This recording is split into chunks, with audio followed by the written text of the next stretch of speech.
Ahora queremos presentar al doctor Byron López Castillo, analista político. Bienvenido. Le damos la bienvenida al doctor Byron López Castillo, solo para poner en contexto su ponencia, sus visiones sobre este momento que el país vive. El país vive una situación muy difícil, caracterizada por violencia y delincuencia.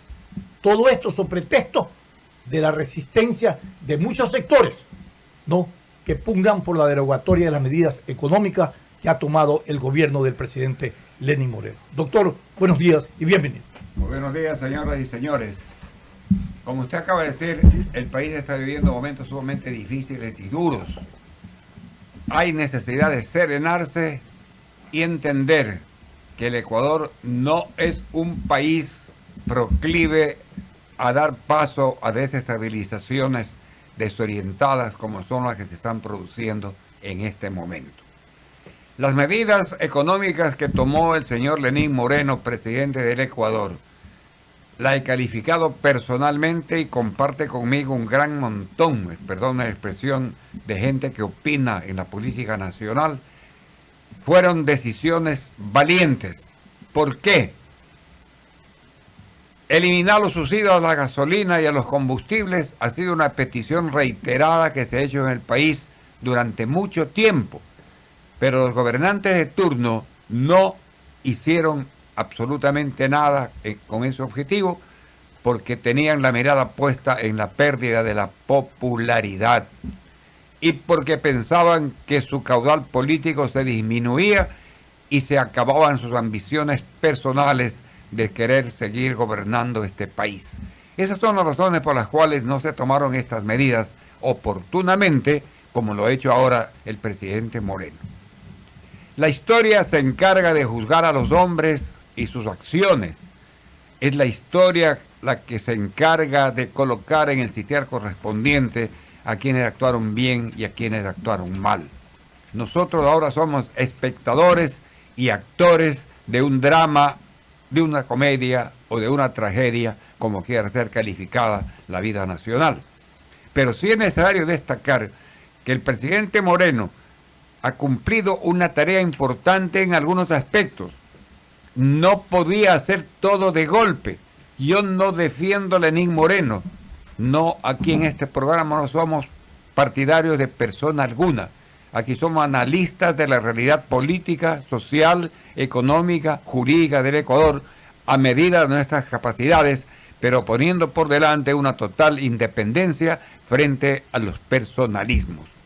Es indudable que Moreno ha cumplido una tarea bastante interesante.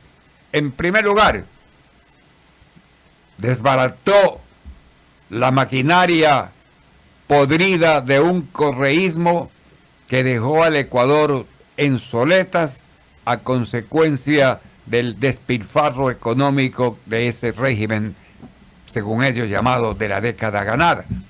Es un paso importante que mandaba tiempo para irlo desmontando, a intervenir en forma tal que permite ahora la libertad de expresión.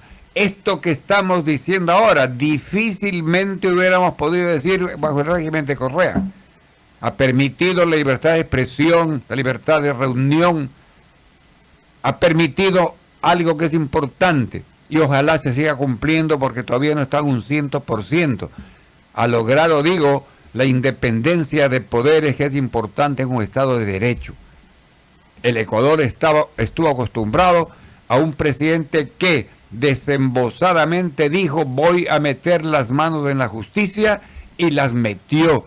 Y dirigió fiscalías, juzgados, tribunales penales y civiles orientados a la defensa de los intereses de él, de sus amigos y de lo que él creía conveniente para sus intereses personales. Todo esto lo ha logrado. En 2 años ha ido paulatinamente. Mucha gente decía: no es posible que haga solo eso y no haga lo de acá. Pero yo siempre he pensado que una cosa es decir y otra cosa es hacer. No es tan sencillo en un minuto desbaratar todo lo mal que se hizo. Hay una frase que yo siempre la utilizo: se puede destruir todo en segundos. La reconstrucción demanda paciencia, prudencia y perseverancia. Eso es lo que hay en este momento. Cumplida su primera etapa como me permito analizar, viene esta otra: eliminar los subsidios de la gasolina, de los combustibles, medida que es totalmente acertada y conveniente. Puede haber gente que discrepe con realidades, pero para eso está la discusión serena, el diálogo y la cordial observación al mandatario de lo mal que está haciendo, si así se estima. Pero creo que no. El subsidio a las gasolinas permitía un contrabando descarado que lo reconocen los propios elementos vinculados con esta actividad. Quienes dirigían el movimiento de los transportistas inicialmente, que así empezó este problema, son personas que tienen grandes intereses, y lo ha publicado la prensa y la televisión, grandes intereses económicos. No son pobres, son gentes adineradas, son gentes que tienen mucho poder económico, detrás de lo cual se colocaban para combatir estas medidas.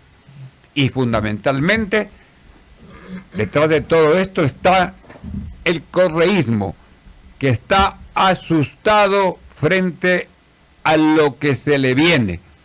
La justicia, que ahora está independiente, y hay que perurgir que no se duerma y que siga avanzando en la forma correcta que debe avanzar.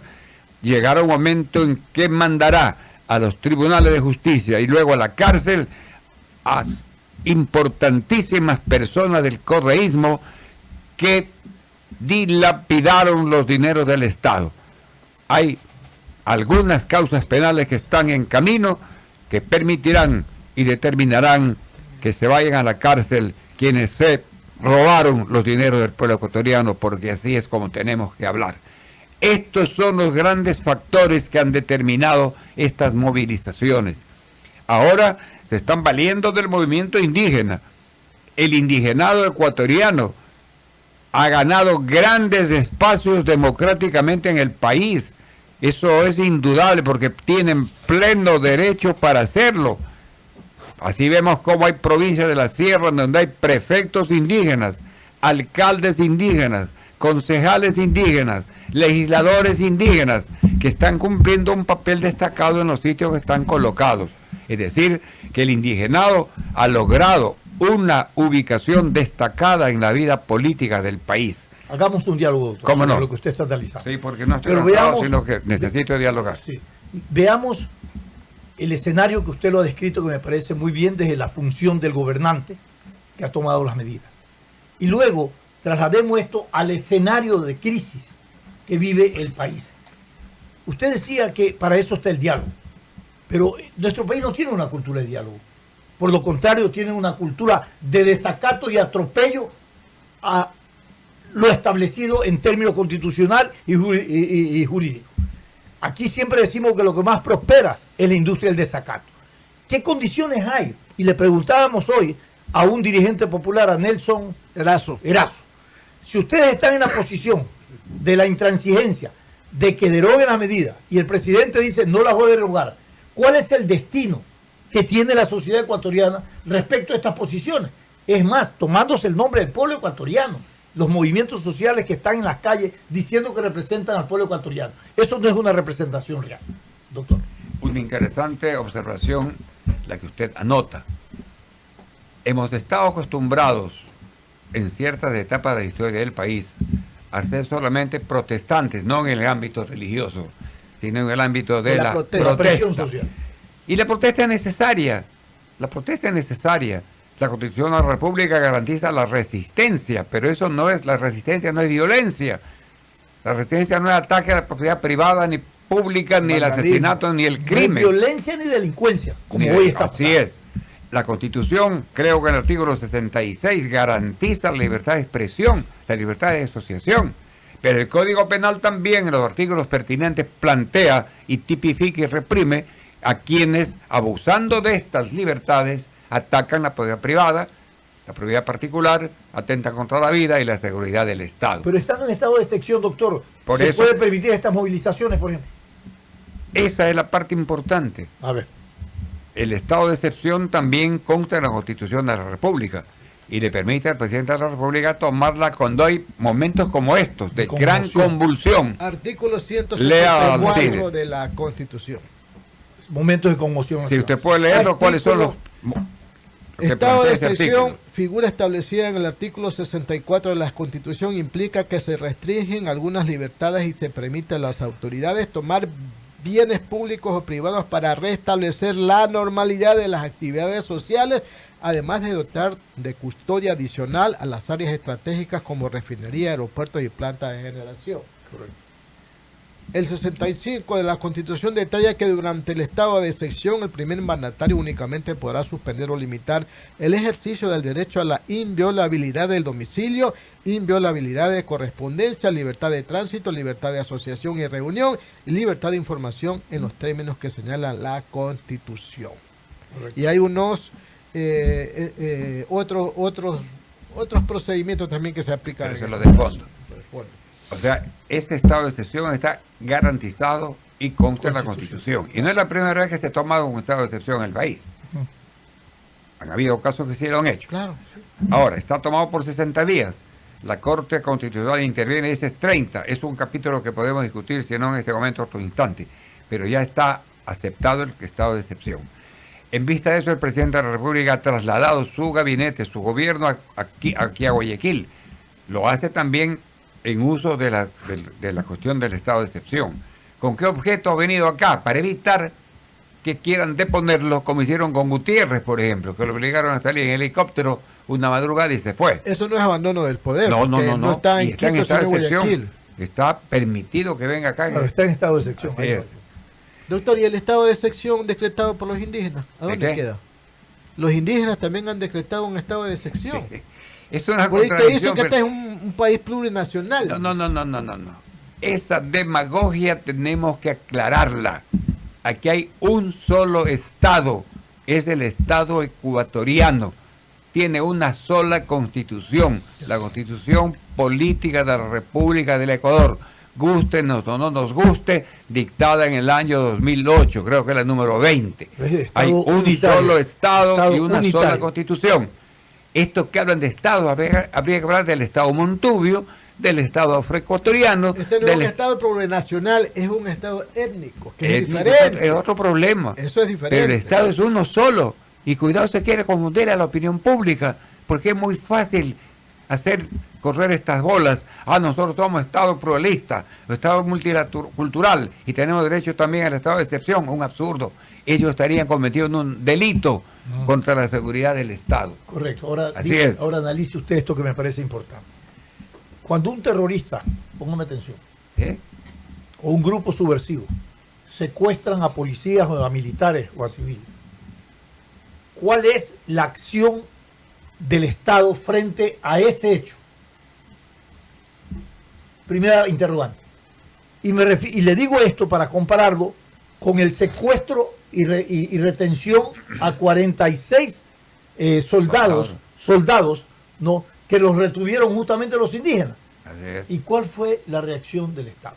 O sea, yo no si estás en un estado de excepción que te prohíbe todas esas cosas y el Estado no reacciona, bueno, finalmente vas a perder el control de las cosas. El Estado, en el momento que usted anota que vivió tan dura esa gente, 47 soldados retenidos por sectores indígenas, estaba esa gente cometiendo un delito, Claro. que está estipulado, tipificado, reprimido en el Código Penal. Así es. Esos caballeros que así actuaron deben ser enjuiciados ya para que respondan ante la ley penal. Sería muy grave pensar que frente a una retención de los militares inmediatamente utilicen la fuerza para lograr su libertad. Rescate. He escuchado con mucho detenimiento al ministro de Defensa, el general Jarrín, que ha explicado en forma muy clara y objetiva cuál es la función de la fuerza pública. El uso de la fuerza Exactamente, progresiva. no es una fuerza que de entrada actúa en forma tal, sino que progresivamente va actuando a medida que se van presentando las circunstancias. Debe llegar un momento en que empleará el máximo de su fuerza, porque para eso es Fuerza Armada. De tal manera que esto creo que debe entenderse bien. No es que directamente y de primera mano tiene que actuarse violentamente y con la fuerza máxima que se debe emplear. Paulatinamente, ir paso a paso, si cabe la expresión, agotando estas instancias. Esa es la manera como están actuando. Ahora, ¿qué nos corresponde, como usted bien anota? Por un lado hay un estado de excepción y por otro también un estado de excepción. Por un lado hay una actitud del gobierno, no daré marcha atrás en estas medidas. Sería el colmo que Moreno dé marcha atrás, presionado por la fuerza bruta de la que es objeto en este momento su gobierno. No debe dar marcha atrás, además porque las medidas son buenas, ese es el análisis que hacemos nosotros, son buenas y positivas, tomadas a tiempo para lograr una pronta rehabilitación económica del país. ¿Qué hay que hacer ahora? Anoche he escuchado también con detenimiento la intervención de varios ministros de Estado en un canal de televisión que fue dado en cadena nacional, en donde se fueron presentando uno a uno distintos secretarios de Estado, analizando las medidas que están tomadas ya y que se van a implementar para conseguir que se produzca en el Ecuador una disminución de precios frente a la poca o ninguna alza que habrá en los pasajes.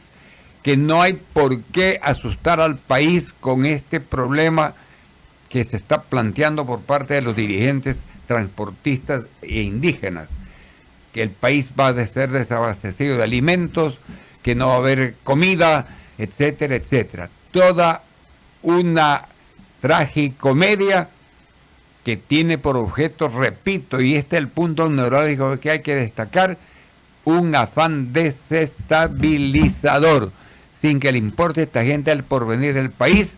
Lo que están defendiendo es que no haya el avance de la justicia para juzgar a quienes dilapidaron los dineros del Estado. Ahora, a la gente consciente de este país, a las fuerzas políticas que sí hay en este país, a sectores ciudadanos que sí hay en este país, por ejemplo la Iglesia, por ejemplo la Cruz Roja, por ejemplo las universidades, que deberían, entre otros que se me vienen a la mente, ser las encargadas de tomar parte activa en este problema. Antes se hablaba de los notables y ahora creo que no hay notables. Ya no se notan. Mejor. Ya no se notan. Esos eran los que en un momento determinado tomaban en sus manos la conducción del Estado y momentáneamente determinadas normas dictaban con el objeto de salir del problema en que se estaba viviendo. Ahora le corresponderá a la opinión pública, a nosotros, exigir que sectores ciudadanos conscientes tomen la histórica responsabilidad de respaldar la conducta del gobierno y propiciar, aunque se diga que no cabe, un diálogo, póngale el nombre que quiera, una conversación, un enfrentamiento categórico y formal, sereno, serio y valiente, para ir encontrando las medidas que permitan salir de este pantano que estamos metiéndonos y que sí se puede salir. Pero doctor, un diálogo con un gobierno que dice que las medidas no se van a derogar, con la CONAIE que dice que no va al diálogo hasta que el gobierno no derogue las medidas. Si ninguno quiere deponer ninguna causa, significa que el diálogo está fracasado, doctor. Le hago la pregunta. ¿Qué tercera alternativa podremos buscar? Ya, yo le hago esa pregunta a usted. Yo estoy planteando el diálogo, porque por mucha beligerancia que tengamos los dos, debe haber una tercera persona que le diga, no señor, usted tiene razón hasta aquí, usted también está acá. Conversen. Pero una autoridad no puede convocar a un diálogo a otros que están en paro, pues que el otro le ponga el paro para dialogar, porque el principio de autoridad tiene que estar vigente. Sobre tu reflexión. Si ese diálogo de los dos actores están en contradicciones casi antagónicos, hay un legítimo contradictor tercero, que es lo que dice el doctor, la opinión pública, el pueblo, todas las sensibilidades sociales, políticas, económicas y empresariales. Por eso le preguntaba la tercera alternativa. Guayaquil tiene una historia muy importante. Cuando aquí, desde el gobierno central, o alguien que quiera atentar o quiso atentar a la ciudad, ¿qué pasó?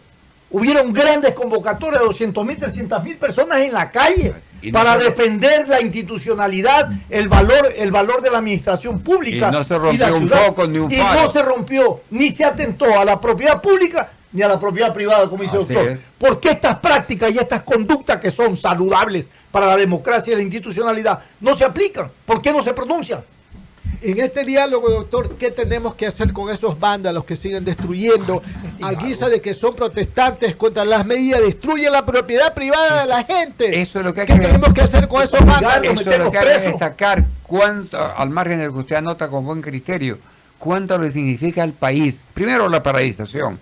Y segundo, la pérdida de negocios, de gente honesta que se ve asaltada de pronto por gente enmascarada, que no tiene calidad de dirigente, nada, son delincuentes. Y eso hay que decirlo claramente. Se está propiciando una anarquía en el país, con el uso de máscaras, de pañuelos, que hablan con el pañuelo porque no los oigan. Eso es una delincuencia desatada. Yo no quiero meter en un tema por muy delicado que lo veo, pero yo veo aquí la mano de alguien de afuera que también está metido aquí empujando a la delincuencia. No quiero hablar así, pero hay algo de afuera. Ese es el problema, que la gente no lo dice. Dígalo, ya lo dijo el presidente. Así es. Aquí hay alguien de afuera que está empujando a estos vándalos para que asalten, roben y maten. Y eso no lo debemos permitir. Simulemos un escenario rápido en un minuto que tenemos, siempre acogiéndonos a las palabras de Stalin. Simulando un escenario. ¿Qué pasaría si Moreno deroga las medidas? ¿Qué gobierno tendríamos, doctor? Un gobierno blandengue que presionado por las fuerzas de la marcha atrás en algo que es positivo. Un gobierno de adorno, ¿verdad? Un dirigente político se juega la vida. Yo me voy a mi casa y no derogo. Así, en resumen. ¿Usted está convencido de que Moreno no va a derogar la medida? Yo creo que no, ya lo ha dicho. Además, y si deroga haría muy mal. Presionado, mañana le pisan el poncho por una represión. Claro, y cualquier cosa se levanta y deroga no puede ser. No puede ser, imposible. La historia de nuestro país está justamente refrendada por esas prácticas de los gobernantes. Así es. La cobardía. La cobardía. El compromiso político y económico. Se han puesto nombres, la rectificadora, 10.000 cosas a esos gobernantes que deciden y después retroceden. Y por eso el país está así en franco retroceso. Cuando se toma una decisión de la estructura del poder, se la toma no pensando en el poder, en el ejercicio del poder del gobernante, sino en el valor histórico de esa decisión.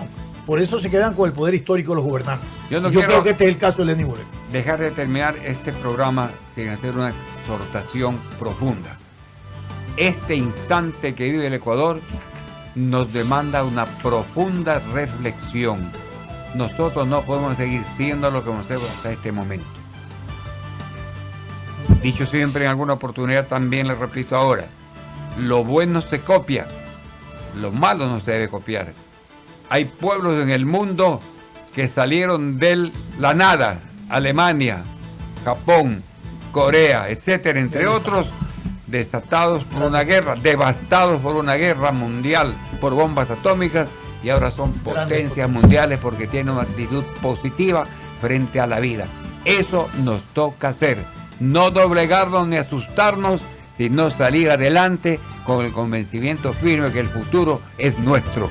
Ese es el mensaje que dejo al pueblo y ojalá tenga la suerte de ser escuchado. Muchas gracias, doctor, por sus comentarios y sus visiones respecto a la situación de crisis que vive el país.